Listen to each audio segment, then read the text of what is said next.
Chabahar port का मेरा final agreement हुआ। ये बहुत बड़ा काम है जी। नमस्कार, प्रखर राजपूत को देख रहे हैं आप और आज तारीख 17 जनवरी साल 2026 और इजराइल, फिलिस्तीन, लेबनान समेत पूरी दुनिया की खबरों के साथ एक बार फिर से आपके सामने हाजिर हुआ हूं। दोस्तों, इस वीडियो में हम आपको बताएंगे कि लेबनान के ऊपर इजराइल ने बहुत बड़ा हमला किया है और इस हमले के बाद लेबनान की तरफ से क्या रिएक्शन आया है, क्या लेबनान भी बदला लेगा या फिर नहीं लेगा, इसके बारे में हम डिटेल में एनालिसिस करेंगे। और साथ ही भारत का कितना बड़ा नुकसान अमेरिका कर रहा है और मोदी सरकार कैसे खामोश है, इसके बारे में हम आपको बताएंगे। और साथ ही ईरान के इस समय क्या सूरत हाल है वो भी बताएंगे और वहां की लाइव तस्वीरों के साथ आपको दिखाएंगे। तो इस वीडियो को लास्ट तक जरूर देखिएगा। और साथ इस वीडियो में हम आपको ये भी बताएंगे कि इजराइल और अमेरिका ईरान के मुद्दे पर बातचीत कर रहा है। बातचीत का क्या मुद्दा है इसके बारे में डिटेल में आपको समझाऊंगा। और साथ इस वीडियो में आपको ये भी बताएंगे कि इजराइल का हेलीकॉप्टर क्रैश हो चुका है। और जब ये हेलीकॉप्टर क्रैश हुआ तो क्रैश होने के बाद बहुत सारे लोगों ने कहा कि देखा क्रैश हो गया लेकिन कोई नुकसान नहीं हुआ। लेकिन असल में कितना नुकसान हुआ है इसके बारे में भी हम आपको डिटेल में बताएंगे। और साथ ही पाकिस्तान और भारत के बीच इस समय तल्खियात बढ़ के क्या फिर से जंग की तरफ जा रहे हैं, उसको भी हम डिटेल में डिस्कस करेंगे। और साथ ही क्या इजराइल ने न्यूक्लियर टेस्टिंग कर ली है, इसको भी हम आपको बताएंगे। यानी यकीन मानिए आज की जो खबर है बहुत ज़्यादा अहम है, बहुत ज़्यादा इंपॉर्टेंट है। इस वजह से वीडियो को लास्ट तक जरूर देखिएगा। चैनल पे नए हैं तो वीडियो को लाइक करके चैनल को सब्सक्राइब करके अपना प्यार जरूर दे दीजिएगा। और साथ ही आप इजराइल और ईरान के जंग में किसके हक में खड़े हैं, इजराइल के साथ खड़े हैं या फिर ईरान के साथ खड़े हैं, कमेंट करके जरूर बताइएगा। तब तक दोस्तों एक एक करके मैं आपको खबरें बताता हूं, लेकिन इससे पहले की खबरों को बताऊं एक बड़ी अपडेट देता हूं। और अपडेट बड़ी मजेदार है। आपके इस भाई पे, प्रखर राजपूत पे पहली कार्रवाई हो चुकी है। मतलब पुलिस द्वारा पहली लीगल नोटिस भेज दी गई है, डिफेमेशन का केस लगा है कि आपने मानहानि की। और साथ ही मेरे जैसा एक लड़का है, मान लीजिए मेरी उम्र तो 26 साल के आसपास है, एक लड़का है 14 साल का जिसका नाम है अश्मित, उसको भी FIR के तहत उठा लिया गया। अब आप सोच के देखिए कि वो भी बीजेपी के खिलाफ कुछ बोलता था और बीजेपी के खिलाफ नहीं बोलता था, माफ कीजिएगा शब्दों का चयन मैंने गलत किया।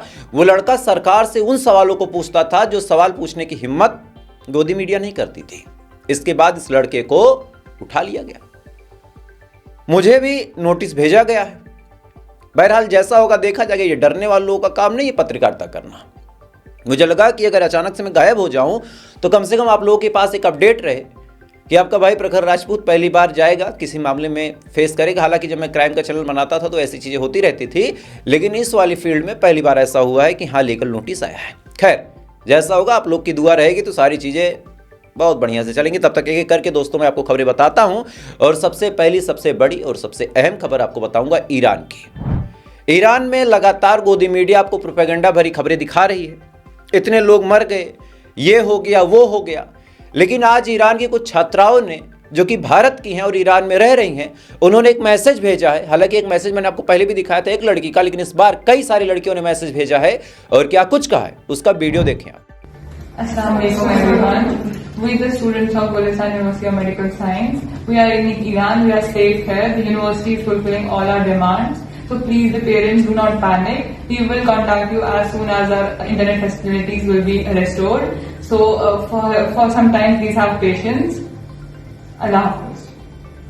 इस वीडियो में साफ तौर पे सुन सकते हैं कि लड़कियों ने बताया है कि हम जहां हैं सुरक्षित हैं, हम जहां हैं सेफ हैं और हमें किसी प्रकार का कोई खतरा नहीं है। यानी एक बात तो कंफर्म है कि ईरान की हालत चाहे जैसी भी हो, लेकिन ईरान की सरकार ने एक चीज का इंतजाम किया था कि भारत का कोई नागरिक वहां पे था तो उसकी जान और माल पे कोई नुकसान नहीं हुआ। आमतौर पे लोग हाथ खड़े कर देते कि भाई जंग का हाल है, जंग की सिचुएशन है, मर गए मैं क्या करूं। लेकिन इतने बड़े हिंसा के बावजूद भी भारत के एक नागरिक को खरोच नहीं आई और इसके लिए भारत सरकार को ईरान का शुक्रगुजार होना चाहिए और हमें आपको भी होना चाहिए। खैर इधर ये तमाम चीजें दोस्तों चल रही हैं, हमारे लोग वहां पे फंसे हुए हैं और साथ ही हमारा एक प्रोजेक्ट फंसा हुआ जिसके बारे में मैंने आपको पहले ही बताया था। लेकिन अब जो अपडेट है ये अपडेट बड़ी चिंताजनक है।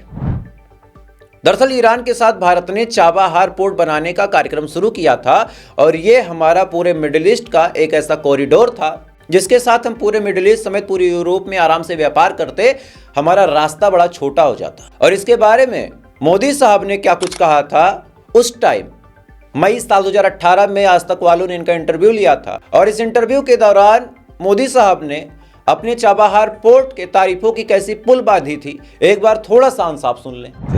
चाबहार पोर्ट का मेरा फाइनल एग्रीमेंट हुआ। ये बहुत बड़ा काम है जी, सेंट्रल एशिया से जुड़ा हुआ मेरा इकोनॉमी का बहुत बड़ा काम हुआ है। इस वीडियो में आप साफ तौर पे सुन सकते हैं कि मोदी साहब ने बड़े स्पष्ट अंदाज में कहा कि भाइयों बहनों, चाबहार पोर्ट हमारी मेन एसआईपी है। मतलब हमने ऐसा काम कर दिया है कि पूरी दुनिया में वो काम किसी ने किया नहीं होगा। लेकिन अब आप सुनिए अब आप, साल 2018 में ईरान के ऊपर जब सैंक्शंस लगा था, तब भारत को विशेष छूट अमेरिका ने दी थी और कहा था कि आप अपना चाबहार पोर्ट विकसित कर लीजिए, आप उससे ट्रेड कीजिए, हम आपके चाबहार पोर्ट पे कभी नजर नहीं गड़ाएंगे। यानी तब भारत और अमेरिका के ताल्लुकात बड़े अच्छे थे। लेकिन अचानक से हमारी डिप्लोमेसी खराब हो गई, या फिर हमारा जो विदेश से संचार है वो खराब हो गया, या फिर हम सही पक्ष को चूज नहीं कर पा रहे। आप कुछ भी एक फैक्टर सोच सकते हैं कि अचानक से साल 2025 के सितंबर में हमको ये कहा गया कि 6 महीने का आपको वक्त दिया जाता है, एक काम करो 6 महीने के अंदर अपना चाबहार पोर्ट का सारा माल मटेरियल समेटो और भारत निकलो। उस वक्त गोदी मीडिया ने यह बात आपको नहीं बताई, लेकिन उसी टाइम यह बात हमको बोली गई थी। लेकिन अब आप सुनिए कि 6 महीने भी नहीं पूरे हुए, साल 2025 के सितंबर में बात बोली गई थी, 6 महीने भी कायदे से नहीं पूरे हुए और अब अचानक से भारत से कहा जा रहा है कि अपना माल मटेरियल समेटो और निकलो तुरंत। और भारत भी अपना माल मटेरियल समेट के, यानी मोदी साहब धीरे से तमाम चीजों को वहां से समेट के निकल चुके हैं। और इसको लेके कांग्रेस ने तंज कसते हुए कहा कि नरेंद्र मोदी साहब फिर से सरेंडर हो गए। यही तो कहा जाएगा कि 140 करोड़ आवाम वाले देश के प्रधानमंत्री को धमकी दी जाती है कि अपना पोर्ट लेके निकलो यहां से, और मोदी साहब निकल लिए। ये नहीं सोचे कि ये केवल एक प्रधानमंत्री नहीं है, 140 करोड़ की आवाम के ये ताज पे बैठे हैं। हमारा सर्वोच्च नेता है ये आदमी, इसको नहीं झुकना था। लेकिन नरेंद्र फिर से सरेंडर। कांग्रेस ने सेम तंज कसा है दोस्तों। खैर, ज्यादा बोलूंगा तो फिर एक FIR हो जाएगी।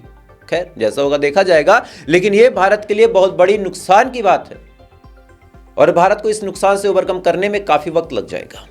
खैर, ये तमाम चीजें दोस्तों चल रही हैं, लेकिन इसी बीच अमेरिका से कुछ बहुत बड़ी अपडेट आई है और अमेरिका में इतनी नौटंकी चल रही है कि नौटंकी आप सुनेंगे तो सुनने में आपको बड़ा मजा आएगा।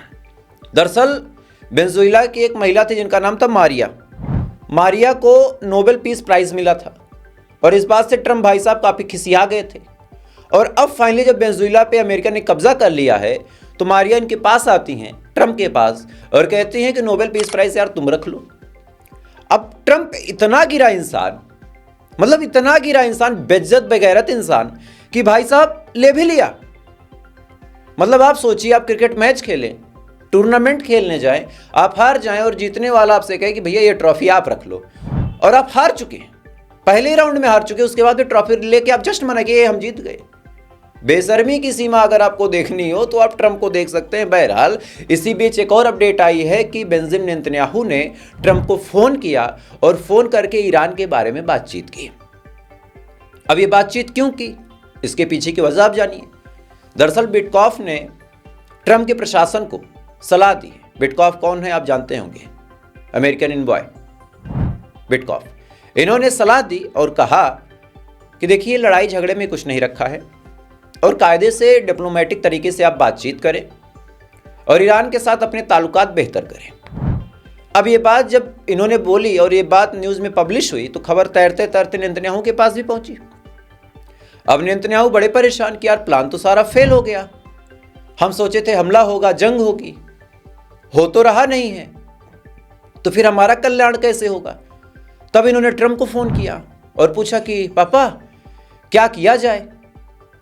अब ये सवाल जब पूछा गया तब क्या बोलेंगे ट्रंप। इन्होंने कहा कि ठीक है, हम बात कर रहे हैं, I will think about this. लेकिन हाँ, इसी दौरान जब ईरान के मामले में इजराइल खिसियाता है तो खिसियाने के बाद लेबनान पे इजराइल बड़ा हमला करता है, और किस हिसाब से हमला करता है जो सोशल मीडिया पे, ट्विटर पे, एक्स पे वीडियोस वायरल हैं। एक बार उसकी क्लिप आप देखें।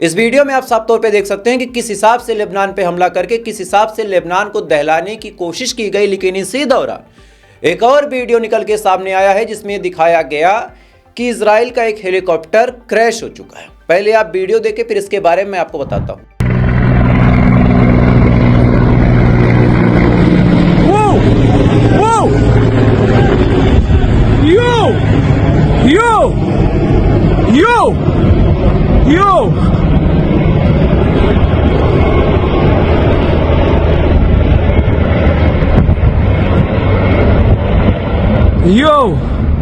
इस वीडियो में आप साफ तौर पे देख सकते हैं कि एक हेलीकॉप्टर दूसरे हेलीकॉप्टर को लेके जा रहा और इसी दौरान जो हेलीकॉप्टर नीचे है वो टूट के गिर गया और गिरने के बाद क्रैश हो गया। अब ये वीडियो जब निकल के सामने आया तो जो राइट विंग है उसने कहना शुरू किया कि देखा, इजराइल को कोई नुकसान हुआ नहीं, इजराइल को कोई दिक्कत नहीं हुई, हेलीकॉप्टर तो नीचे बंधा था वो तो चला गया। लेकिन फिर सवाल निकल के सामने आता है कि भाई साहब, इस हेलीकॉप्टर में ऐसी कौन सी दिक्कत थी कि इसको ऐसे टांग के लेके जाया जा रहा था। अंदर की खबर ये है कि इस हेलीकॉप्टर पे पहले कहीं हमला हुआ था और तब ये क्रैश होके गिरा था और इसको टांग के लेके जाया जा रहा था। यानी ये तो इस हेलीकॉप्टर के साथ दूसरा हादसा था। पहला हादसा तो कुछ और ही था और वो कहीं और ही हुआ था, लेकिन इसके बारे में ज्यादातर न्यूज आउटलेट विचार करते ही नहीं है। और खबरें आप तब समझेंगे जब कोई चीज आपको सामने दिख रही हो और आप उसके अंदर तक जाएं कि चल क्या रहा है। खैर, इसी बीच अब इजराइल के ऊपर लगातार जब खतरा मंडरा रहा है और इजराइल को लग रहा है कि अब हम महफूज नहीं हैं, कभी भी ईरान हमको मार सकता है, चूंकि ईरान ने साफ तौर पे कहा कि हम अपने बैलिस्टिक मिसाइलों के जखीरों को बनाना बंद नहीं करेंगे, चाहे इजराइल नाराज हो चाहे अमेरिका नाराज हो, वी लिटरली डोंट केयर। अब ये बात जब साफ तौर पे बोल दी गई तब इजराइल ने एक नया कारनामा दिखाया है और खासकर अभी तक इसके बारे में कोई पुख्ता जानकारी नहीं है। लेकिन ऐसा क्यों कह रहा हूं कि कारनामा किया है, थोड़ा सा आप समझेंगे डिटेल में तब आपको पता चलेगा। दरअसल इजराइल के अंदर एक रेगिस्तान है जिसका नाम है नेगेव रेगिस्तान। और ये जो रेगिस्तान है, ये रेगिस्तान सबसे खुफिया न्यूक्लियर फैसिलिटी में से एक है। यानी इजराइल की सबसे खुफिया जो परमाणु हथियार हैं इसी इलाके में रखे गए हैं।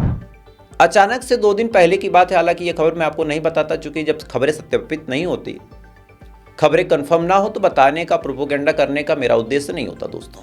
लेकिन बता क्यों रहा हूं अब आप समझिए। नेगेव रेगिस्तान में अचानक से भूकंप आता है, बहुत अचानक से, वो भी 4.2 मैग्नीट्यूड का। आमतौर पे कहीं भूकंप आने वाला होता है तो जहां की टेक्नोलॉजी अच्छी होती है वहां के लोग पहले से ही जान जाते हैं, लेकिन इजराइल की किसी भी एजेंसी के पास इसके बारे में कोई जानकारी नहीं थी। अच्छा, आया 4.2 मैग्नीट्यूड का, बहुत तेज भी नहीं था, लेकिन इसके झटके 100 किलोमीटर दूर तक महसूस किए गए, 100 किलोमीटर दूर तक, और वहीं पे न्यूक्लियर फैसिलिटी भी है।